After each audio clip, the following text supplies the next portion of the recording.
সানডেতে যদি এরকম mix fried rice আর chilli chicken থাকে তাহলে তো জমেই গেল। এই ভিডিওটা কিন্তু আমি দুভাগে ভাগ করেছি, পার্ট 1 আর পার্ট 2তে। তো পার্ট 1-এ তোমাদের সাথে শেয়ার করব মিক্স ফ্রাইড রাইস, আর পার্ট 2তে শেয়ার করব চিলি চিকেন। তো চলো আজকে শুরু করা যাক পার্ট 1। তো পার্ট 1-এ মিক্স ফ্রাইড রাইস বানানোর জন্যই চালটাকে আমি আধ ঘন্টার আগে মামুনি কিন্তু ভিজিয়ে রেখে দিয়েছিল। আর এখানে জলটা ফুটলে মামুনি এর মধ্যে কিন্তু 2 চামচ তেল দিয়ে দিয়েছিল, আর হচ্ছে 3 চামচ নুন। তোমরা যতটা করবে ততটা পরিমাণ মতো নুন দিও। তারপর কিন্তু চালটা তুলে দিয়েছিল, কারণ ফোটার সময় যদি চালটা দিত তাহলে ভেঙে যাওয়ার সম্ভাবনা থাকে। তারপর এর মধ্যে ভিনিগার দিয়ে দিয়েছিল 2 চামচ, যাতে চালটা সাদা থাকে আর ভেঙে না যায়।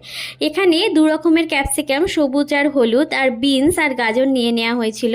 তারপর এখানে সামান্য পরিমাণে চিকেন আর 100 গ্রাম মতো এখানে চিংড়ি মাছ নিয়ে নেওয়া হয়েছিল। দুটোর মধ্যে কিন্তু গোলমরিচ গুঁড়ো আর রসুন কুচি দিয়ে দেওয়া হয়েছিল। আর চিকেনটার মধ্যে কিন্তু 1.5 চামচ নুনও দেওয়া হয়েছিল। আর চিকেনের মধ্যে 1.5 চামচ মতো কিন্তু এখানে সয়া সসটা দেওয়া হয়েছিল, দিয়ে মিক্স করে কিছুক্ষণ রেখে দেওয়া হয়েছিল। ওদিকে আমাদের চালটা প্রায় সেদ্ধ হয়ে এসেছে। তো চালটাকে কিন্তু এরকম ঝুড়ির মধ্যে ছেঁকে নিয়েছিল মামুনি জলটাকে ঝরানোর জন্য। এখানে 2টো ডিম ভালো করে ফেটে নিয়ে এর মধ্যে নুন দিয়ে দিয়েছিল, গোলমরিচ গুঁড়ো দিয়ে ভালো করে ফেটে ওদিকে কড়ার মধ্যে 2 চামচ মতো তেল দিয়ে ডিমগুলো কিন্তু লাল লাল করে ঝুড়ো ঝুড়ো করে ভাজেনি, সাদা থাকতে থাকতেই কিন্তু মামুনি তুলে নিয়েছিল।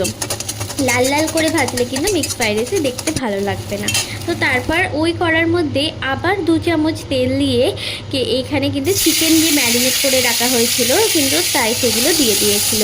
এখানে কিন্তু ওই চিকেনটা ভাজতে গিয়ে কড়াটা কালো হয়ে গেছে, এটা কিন্তু সয়া সসের জন্য।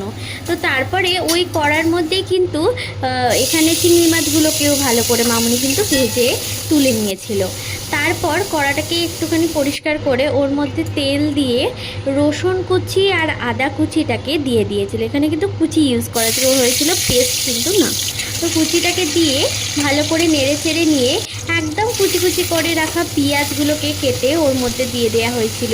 আর ওইদিকে হচ্ছে সবুজ ক্যাপসিকাম আর হলুদ ক্যাপসিকাম, বিন আর গাজর যে কুচি কুচি করে কেটে রাখা হয়েছিল সেগুলোকেও দিয়ে নুন আর গোলমরিচ দিয়ে অল্প পরিমাণে দিয়ে ভালো করে চাপা দিয়ে রেখে দিয়েছিল সামান্য পরিমাণে এই সবজিগুলো সেদ্ধ হওয়ার জন্য। তারপর চাপা খুলে এই সবজিগুলো তুমি দেখতেই পাচ্ছ যে কতটা সেদ্ধ হয়ে গেছে।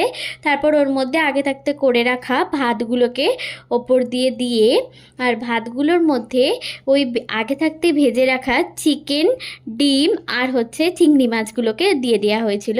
আর হচ্ছে 2 চামচ মতো